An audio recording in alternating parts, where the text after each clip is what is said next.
hapon, Pilipinas. Dito ako ngayon sa syudad ng Marikina at kumakain ako ng special turon. Tignan nyo ang pangalan. May turon ni Yaya Jack. Masasabi ko ay matamis siya.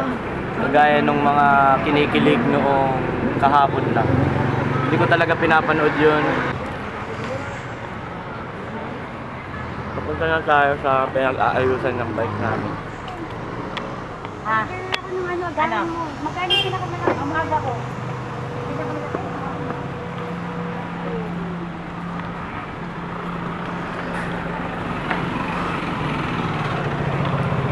Sabi nila sa Marikina, bawal ang plastic. Pero, what the fuck? May plastic ako sa kamay. Tatapon ko na lang to ng mabuti.